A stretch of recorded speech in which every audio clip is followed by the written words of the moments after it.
자, 오늘 우리에게 주시는 하나님의 말씀을 우리 같이 보도록 하겠습니다. 마가복음 14장 3절에서 9절 말씀입니다. 개역 개정으로 오늘은 제가 말씀을 봉독하겠습니다. 예수께서 베다니 나병 환자 시몬의 집에서 식사하실 때에 한 여자가 매우 값진 향유 곧 순전한 나드 한 옥합을 가지고 와서 그 옥합을 깨트려 예수의 머리에 부으니 어떤 사람들이 화를 내어 서로 말하되 어찌하여 이 향유를 허비하는가?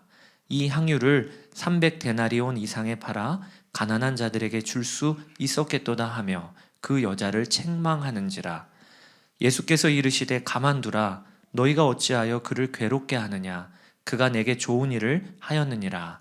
가난한 자들은 항상 너희와 함께 있으니 아무 때라도 원하는 대로 도울 수 있거니와 나는 너희와 항상 함께 있지 아니하리라.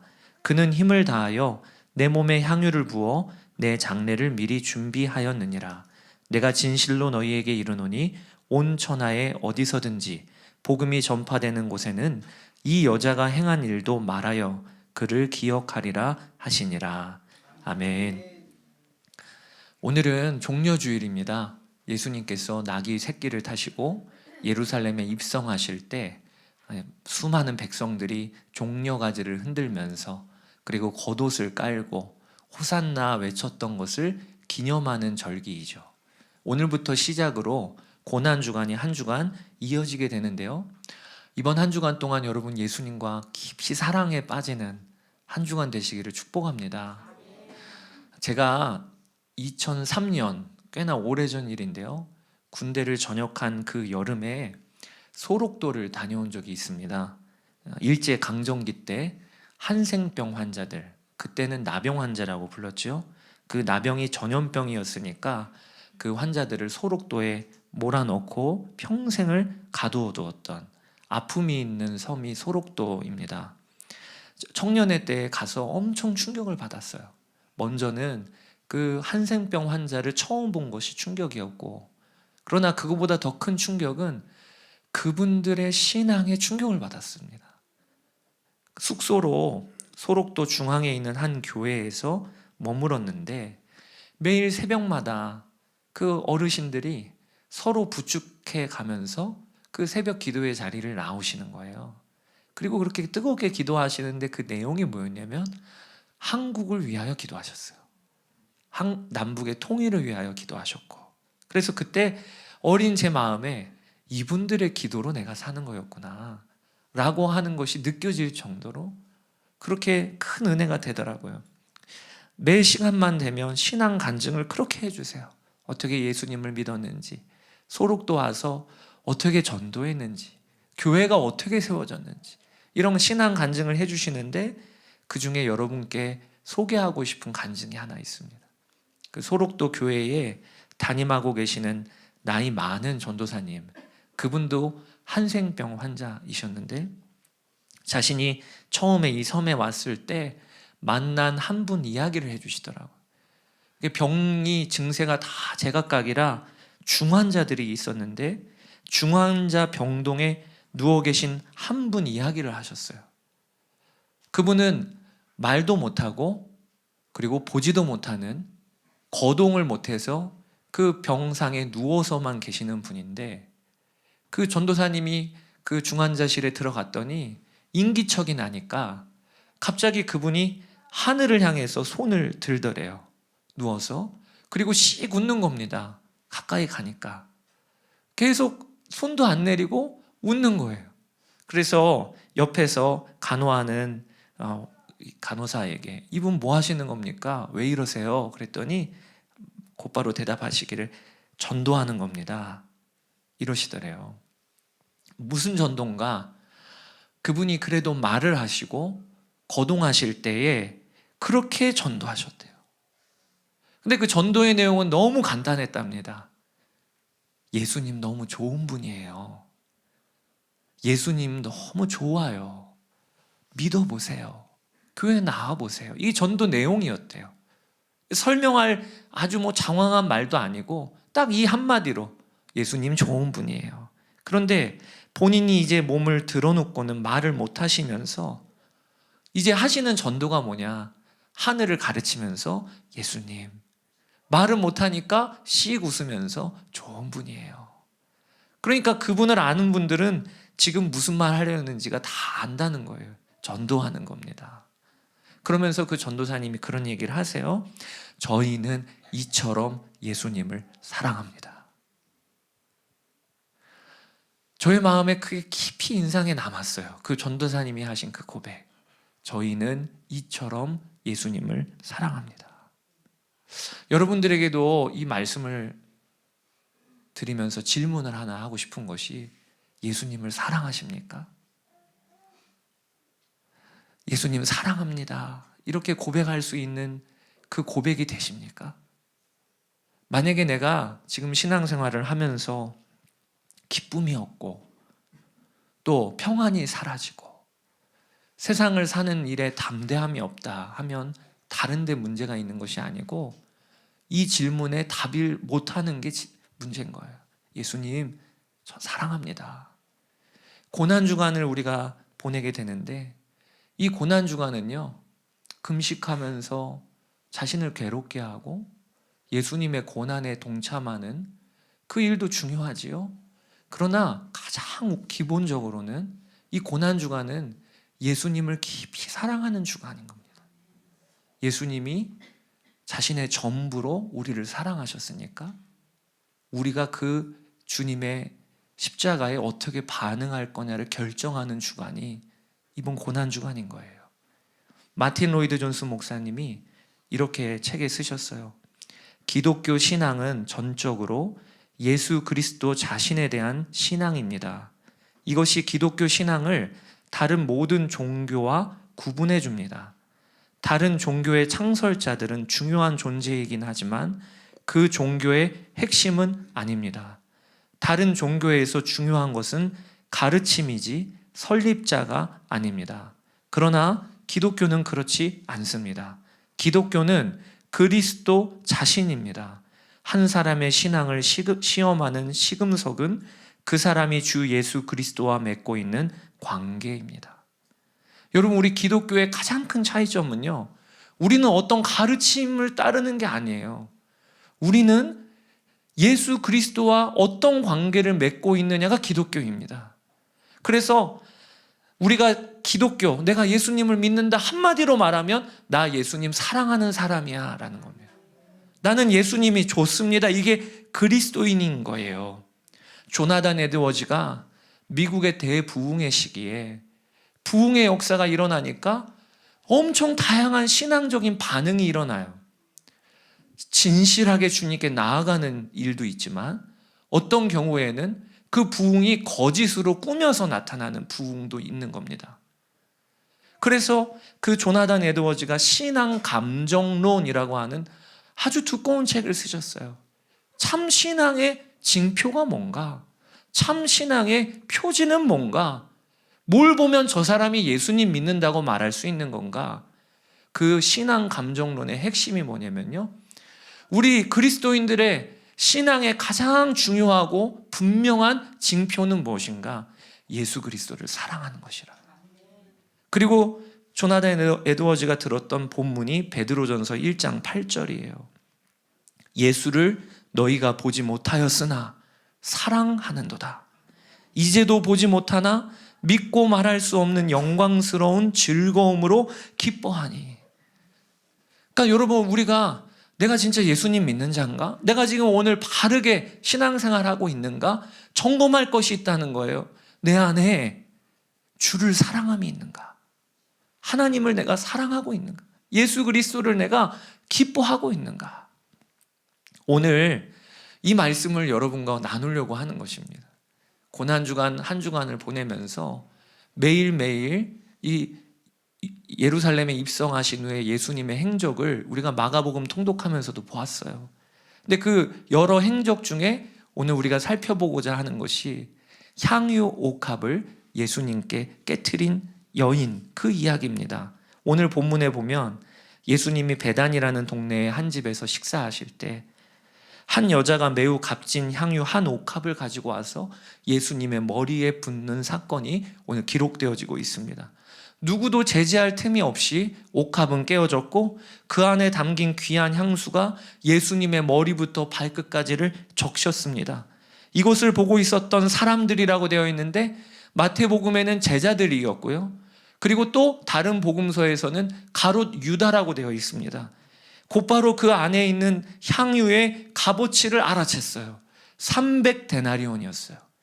한 데나리온이 노동자 하루 사람의 품삯이라고 계산을 하면 지금 좋게 약 3천만 원 정도의 가치가 있는 그런 향유입니다. 300데나리온. 그것을 보면서 매우 흥분하고 화를 내면서 그 여인을 책망했다고 나오는 것이 5절입니다.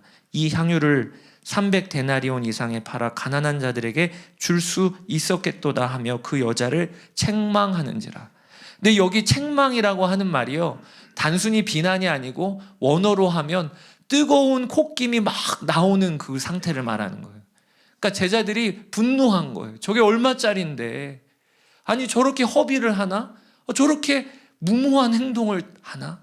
저것을 팔아서 가난한 자들에게 주는 게 예수님의 정신일 거야 라고 그들은 책망을 한 거죠. 그런데 예수님의 평가는 정반대셨어요. 6절에 예수께서 이르시되 가만두라, 너희가 어찌하여 그를 괴롭게 하느냐, 그가 내게 좋은 일을 하였느니라. 예수님은 낭비 아니라 하셨어요. 어리석은 일 아니라고 하셨어요. 좋은 일이라고 하셨습니다. 그러면서 그 여인을 향해서 제자들은 한 번도 들어보지 못한 이야기를 하십니다. 뭐라고 하시냐면 9절에 내가 진실로 너희에게 이르노니 온 천하에 어디서든지 복음이 전파되는 곳에는 이 여자가 행한 일도 말하여 그를 기억하리라 라고 말씀하세요. 여러분, 이것은요 제자들이 한 번도 들어보지도 못한 일입니다. 여러분, 어디 복음이 전파되는 곳마다 베드로 말하라고 주님이 하셨나요? 마태 말하라고 하셨나요? 제자들은 한 번도 들어보지 못한 일을 이 무명의 여인에게, 마가복음은 무명의 여인이에요. 그 여인에게 복음이 전파되는 곳마다 이 여자가 행한 일을 말하라고 하셨어요. 그러니까 우리는요 이 여자가 행한 일을 말해야 되는 거예요. 주님의 명령을 따라 이 여자를 계속 기억해야 되는 거예요. 이 얼마나 큰 칭찬인가요? 도대체 향유를 부은 것이 무슨 의미길래 예수님이 이렇게 말씀하시는 것일까? 그게 오늘 본문 8절입니다. 그는 힘을 다하여 내 몸에 향유를 부어 내 장례를 미리 준비하였느니라. 그러니까 여자가 예수님께 향유를 부은 의미는 예수님의 장례를 준비했다는 거예요. 제자들은 예수님이 예루살렘에 입성하시면 누가 오른쪽에 앉냐 왼쪽에 앉냐 그 부귀영화에 관심을 가졌을 그때, 이제 예수님이 로마로부터 독립하게 하실 거야, 그런 식의 헛된 기대를 가졌을 그때 이 무명의 여인은 예수님의 장례를 준비하기 위하여 향유를 부었다. 엄청난 행동이죠. 의미 있고 대단한 일이죠. 예수님이 그 이야기를 하시는 거예요. 그런데 여러분, 여자 입장에서 한번 생각해 보세요. 예수님은 그 향유 부은 일을 내 장례를 준비한 일이라 이렇게 말씀을 하셨지만 여자가 그걸 정말 알았을까요? 예루살렘에 입성하신 메시아 되신 저 예수님이 이제 몇 날 며칠 못 되어서 십자가에 무참히 찢기실 거야, 그걸 여자가 내다보고 이런 일을 행동을 한 걸까요? 아니죠. 여자도 몰랐을 거예요. 근데 여자는 무슨 의미로 그렇게 한 것일까요? 왜 그렇게 한 겁니까? 여자가 그렇게 한 이유는 딱 하나예요. 예수님을 너무 사랑하니까. 그래서 자기의 가장 귀한 것을 예수님께 드리고 싶으니까, 향유를 조금이라도 쓰는 그 향유를 예수님께 쏟아 부을 정도도 아깝지 않을 정도로 예수님이 귀해 보이니까, 그러니까 이 여자가 향유를 깨트려 예수님께 부은 겁니다. 여러분, 오늘 말씀을 통해서 우리가 알아야 될 것이 있어요. 예수님께서 이 향유를 붓는 여자의 그 어떤 것을 말하라고 하는 걸까요? 장례를 준비하는 것을 말하라고 하셨다면 우리가 이 말씀을 통해 무슨 적용을 할 수 있을까요? 우리도 예수님의 장례를 어떻게 준비하나요? 그게 아니에요. 왜 말하라고 하시냐? 여자의 그 마음의 중심에 예수님을 향한 그 사랑을 말하고 복음이 전파되는 곳마다 이 여자를 기억하라고 하시는 거예요. 여러분, 십자가의 복음은 우리를 어디로 이끄는가? 예수님을 사랑하는 자리까지 이끕니다. 우리가 예수님을 믿으면 착한 사람이 되고 자선을 베풀고 교회 생활 잘하는 자리로 우리를 인도하는가? 아니에요. 복음은요, 최종 결론은 예수님을 사랑하는 거예요. 그 자리까지 우리를 이끌어 가시는 겁니다. 오늘 이 종려주일에 이 여인이 행한 일을 말하면서 여러분, 우리가 정말 도전받아야 될 것은 예수님을 사랑하는 자로 우리가 서기를 주님이 원하세요. 근데 어떻게 사랑하냐? 전부로 사랑하기를 원하세요. 전부로. 남아공의 앤드류 머레이 목사님이 어느 날 아침에 기도하는 중에 주님이 감동을 주시더래요. 앤드류 머레이에게 너에게 난 누구냐? 그래서 아침에 기도하다가 머레이 목사님이 주님께 고백을 하셨답니다. 주님은 제게 제일이십니다. 언제나 첫 번째이십니다. 아름다운 고백을 한 거죠. 자신의 깊은 중심을 드린 거죠. 그런데 그 고백을 하고 하루를 사는데 총일 마음에 흡족한 마음이 안 들더래요. 하나님이 이 대답에 대하여 뭔가 기뻐하지 않는 것 같은 마음이 들더래요. 그러다가 깨달아지는 것이 있었답니다. 주님이 제게 첫 번째이십니다. 이 말은 무슨 얘기죠? 두 번째도 있고 세 번째도 있고 그 얘기 아니겠어요? 그래서 저녁 기도 시간에 다시 하나님께 고백하기를 주님은 제게 전부이십니다. 둘째도 셋째도 없습니다. 주님은 제게 전부이십니다. 여러분, 이 역사가 우리 가운데 있기를 원하는 거예요. 십자가의 복음은 우리를 어느 자리로 세우냐? 예수님이 내 전부가 되는 자로. 그 자리로 주님이 우리를 세우세요. 마태복음을 읽다 보면 우리를 당황스럽게 하는 구절이 있습니다. 예수님이 마태복음 10장 37절에 이렇게 얘기하세요. 아버지나 어머니를 나보다 더 사랑하는 자는 내게 합당하지 아니하고 아들이나 딸을 나보다 더 사랑하는 자도 내게 합당하지 아니하며. 예수님 말씀하세요. 아들과 딸을 나보다 더 사랑하는 자 합당하지 않다. 아버지와 어머니를 나보다 더 사랑하는 자도 합당하지 않다. 여러분, 이 말씀을 듣다 보면 너무 극단적이지 않습니까? 아니, 이거 예수님을 믿는다는 게 꼭 이렇게 믿어야 되는 거야? 뭐 가족도 버리라는 말인가? 여러분, 왜 이런 극단적인 요구를 하시는 걸까요? 가족 사랑하는 게 그 하나님이 기뻐하시는 일이잖아요.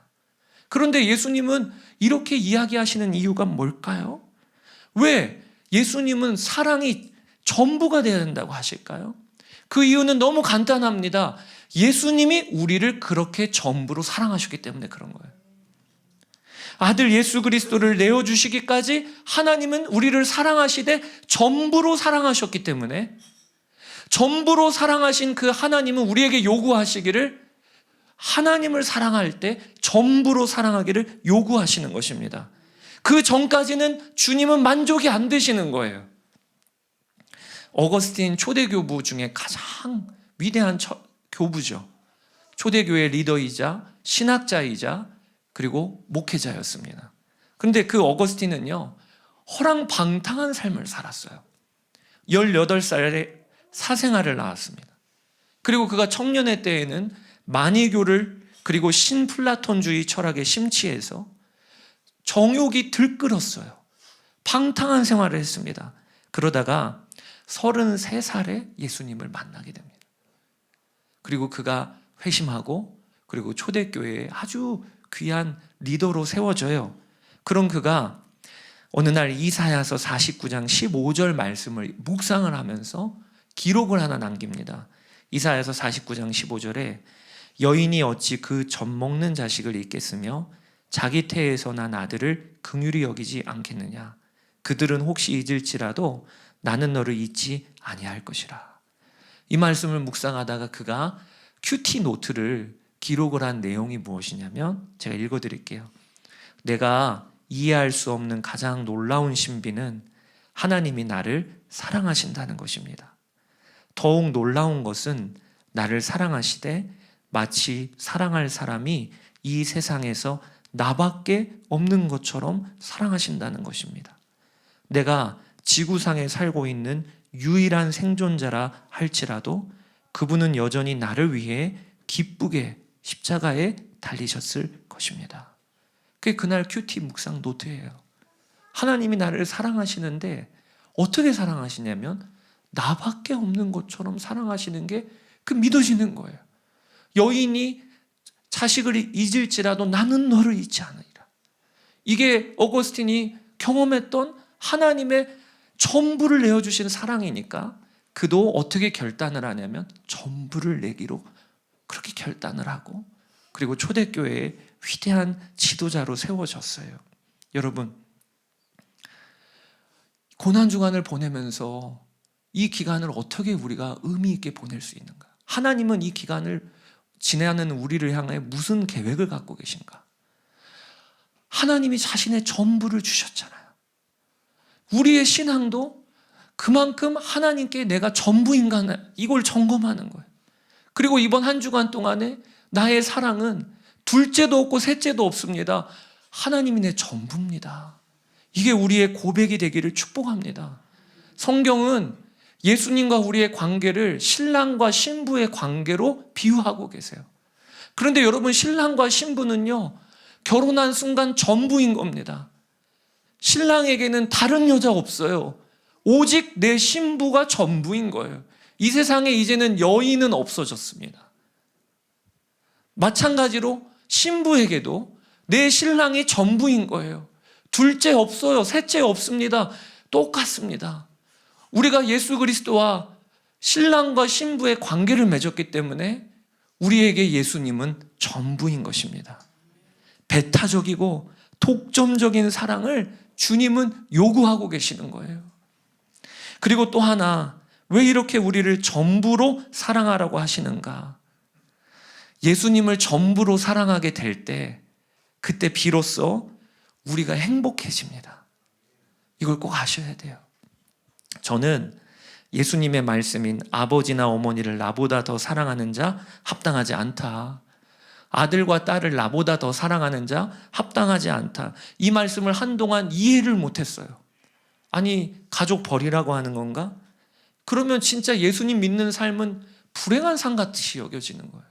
그런데 요즘은 알게 돼요. 이게 무슨 의미인지.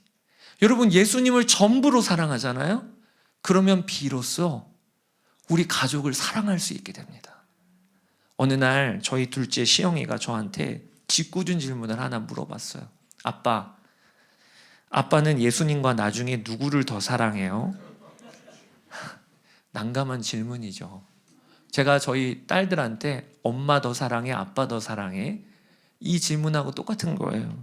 제가 그 이야기를 듣고 제가 시영이한테 때가 됐다. 그래서 앞에 앉혀놓고 제가 이야기를 했어요. 시영아, 아빠는 예수님을 최고로 사랑해. 예수님을 전부로 사랑해. 그런데 예수님을 그렇게 사랑하니까 시영이도 최고로 사랑할 힘을 주시는 거 있지. 아이가 듣다가 동공지진이라고 그러죠. 이게 뭔 얘기하는 거야? 이게 무슨 얘기하는 거야? 이런 느낌이에요. 표정이. 그런데 제가 어느 날 이 아이가 이걸 정말 경험하고 이해하는 날이 오기를 기도하는 거예요. 하나님을 전부로 사랑하잖아요. 그러면은 다른 사람을 사랑할 힘이 없어지는 게 아니고, 그런 여력은 이제 끝나는 게 아니고, 신기한 일이, 하나님을 전부로 사랑하면 비로소 내 가족을 최고로 사랑할 힘이 부어지게 됩니다.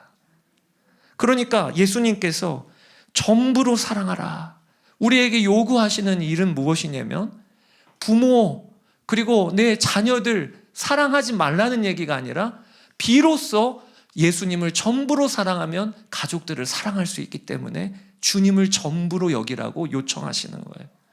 이 일이 이번 고난주간 때 우리 가운데 일어나게 되기를 원합니다. 저희 비올드 교회는 청년 세대가 있고, 그리고 우리 청년들을 지지하기 위한 서포터즈 세대가 있어요. 그런데 우리 서포터즈로 오신 분들이 저에게 가끔 이렇게 물어보십니다. 목사님, 맡겨주세요, 일을. 저희 섬기러 왔습니다. 저희 뭐라도 맡겨주시면 최선을 다해서 교회 세우겠습니다. 근데 제가 계속 맡겨드리지를 않으니까 답답해 하시는 것 같아요. 안 믿나 나를? 근데 제가 맡겨드릴 일이 하나 있습니다. 그게 무엇이냐면 우리 청년 세대들에게 예수님을 전부로 사랑하는 증인 되어주세요. 그리고 우리 청년 세대들도 우리 비올드 교회는 어떤 사명을 받고 있는 것이냐면 예수님이 날이 갈수록 좋은 사람들이 여기 있다. 그게 우리에게 주신 사명입니다. 그게 최고 섬김이에요. 제가 청년 사역을 할 때 한 번은 우리 남자 형제들과 함께 리트릿을 다녀온 적이 있습니다. 근데 그 한 5명 정도 데리고 숙소를 잡아서 이렇게 갔다 오는 리트릿 때 제가 첫날 저녁에 아주 중요한 프로그램을 하나 했어요. 그게 무엇이냐면 서로를 알아가는 시간을 갖는 거예요. 내 신앙의 이력을 서로 이렇게 나누는 거죠. 어떻게 신앙생활을 시작했고, 그리고 어떻게 여기까지 이르게 됐는지. 그래서 그때 제가 무슨 질문을 서로 나눴냐면, 당신은 언제 하나님과의 관계가 제일 좋았나요? 이 질문에 이렇게 돌아가면서 답을 하는 거예요. 그러면 그 이야기 듣다 보면 이 친구가 이렇게 신앙생활을 해왔구나 알게 되잖아요.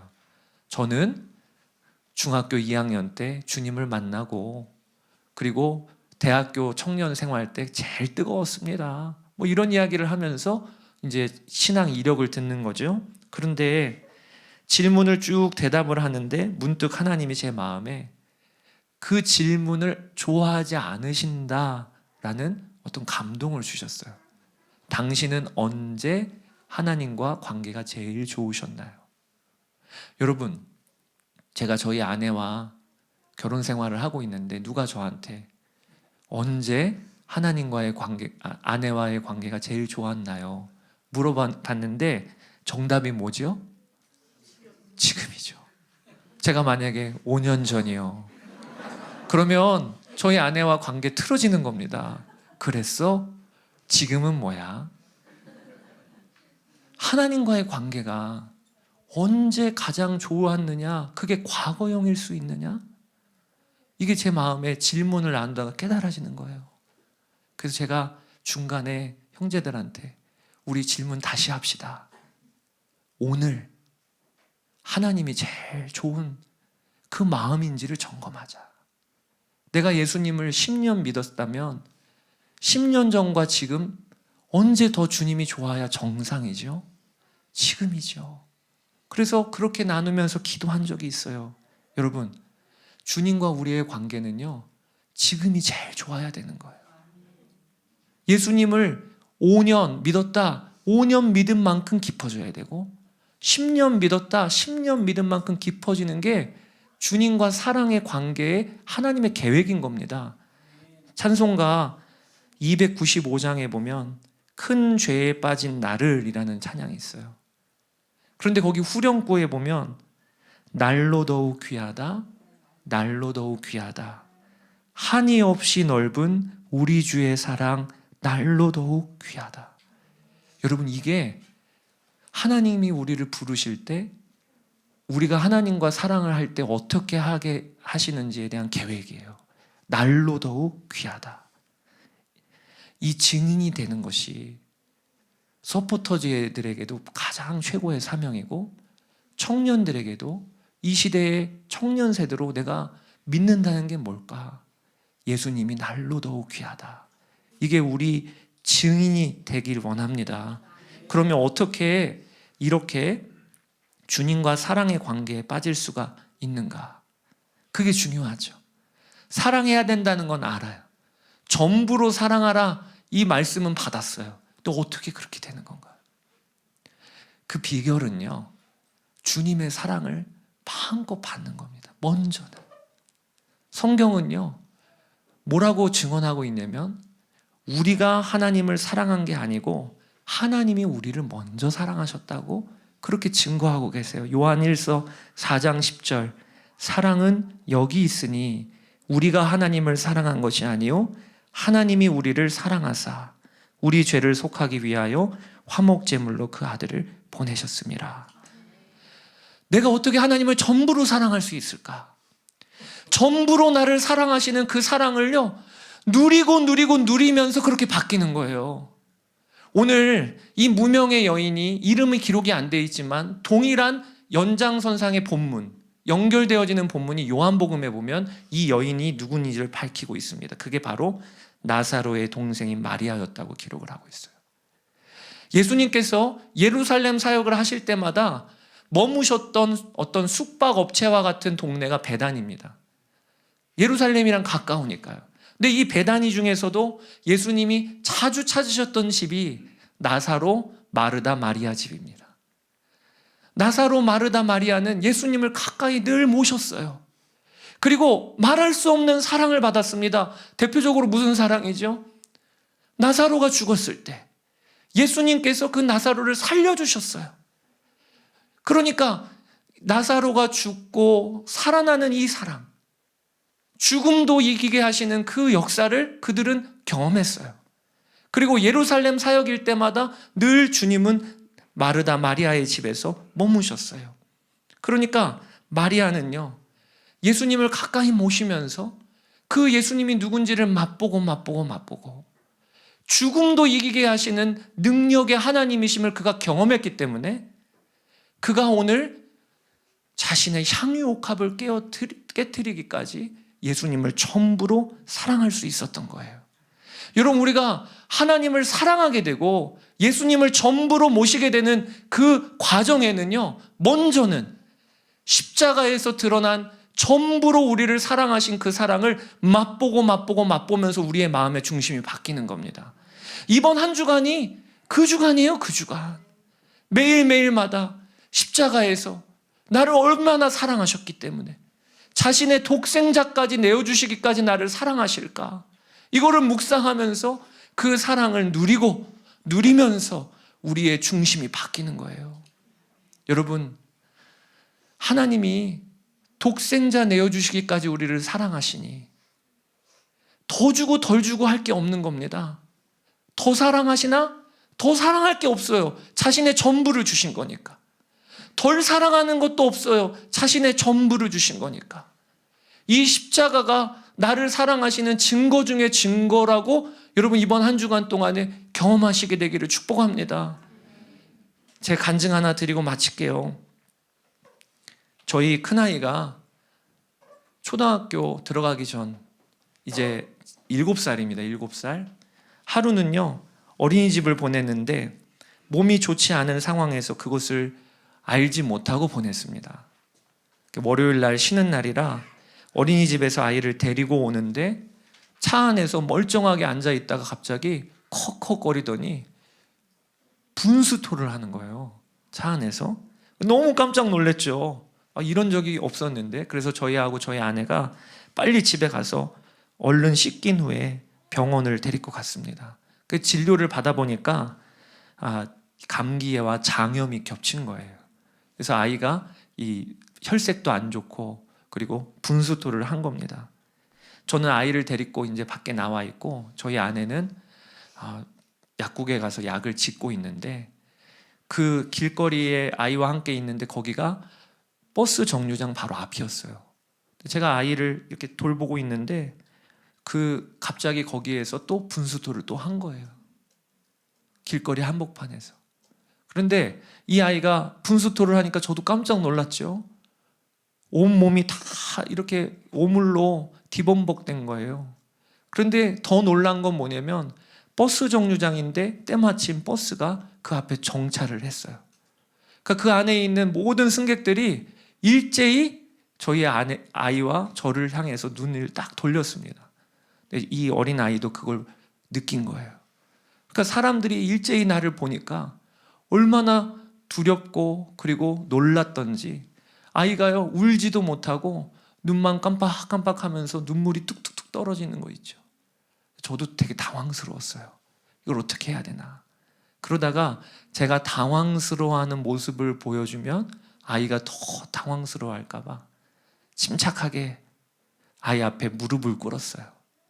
그리고 시온이에게 걱정하지 마, 아빠가 있잖아 하고 제가 제 옷으로 아이의 묻은 오물을 다 이렇게 닦아줬습니다. 그리고 꼭 끌어안아줬어요. 괜찮아. 잘했죠. 잘했죠. 근데 제가 그 아이를 이렇게 꼭 끌어안아주고 있는데 하나님께서 제 마음에 감동을 주시더라고요. 아빠로서 오물이 묻어져 있는 딸을 다 씻기면서 제 옷소매는 오물로 다 더럽혀졌어요. 그런데 그렇게 아이를 끌어안고 있는 그때 하나님이 제 마음에 우리 아버지 하나님이 나에게 이렇게 하신 것이구나. 내가 죄로 인하여 세상의 조롱거리가 되고 그리고 마귀의 조롱거리로 도무지 무슨 일을 하지를 못하여 그렇게 창피를 당하고 있을 그때 예수님께서 내가 되셔서 내가 받을 죄와 내가 받을 조롱을 다 받아내시고 그리고 깨끗이 씻겨주신 그 일이 나에게 일어난 일이구나. 그날 그 길거리에서 그게 깨달아지는데 얼마나 감동이 되던지. 여러분, 이번 한 주간에 주님이 우리에게 어떤 일을 행하셨는지를 여러분 매일매일 묵상해 보세요. 특별히 고린도후서 5장 21절에 하나님이 죄를 알지도 못하신 이를 우리를 대신하여 죄로 삼으신 것은 우리로 하여금 그 안에서 하나님의 의가 되게 하려 하심이라. 예수님이 내 대신 죄가 되시고 그리고 예수님의 의의 옷은 나에게 입혀주시고 이게 고난주간입니다. 그 사랑을 맛보면서 우리도 주님, 저도 주님께 전부의 사랑을 내어드립니다. 이 역사가 이번 한 주간 우리 모두에게 있게 되기를 축복합니다. 말씀을 준비하면서 이 찬양을 불러야 되겠다 이렇게 감동이 왔는데 우리 찬양 인도자 백이삭 형제도 이 찬양을 첫 번째 찬양으로 준비를 했더라고요. 그래서 하나님의 인도하심이구나 이렇게 여겨졌거든요. 나의 하나님이라는 찬양인데 이 찬양에 보면 우리 주님이 우리에게 얘기하세요. 나의 사랑아, 너는 어떤 보석보다도 귀하다. 내가 사랑스럽지 않을 때 내가 너를 온전히 사랑하고 너와 함께하려 내가 왔노라. 그렇게 하는 가사예요. 이번 한 주간이 그 전부를 주신 하나님의 사랑, 거기에 우리도 전부로 반응하는 주가 되게 하여 달라고. 이 찬양 부르면서 우리 그렇게 결단하면서 하나님께 나아가겠습니다.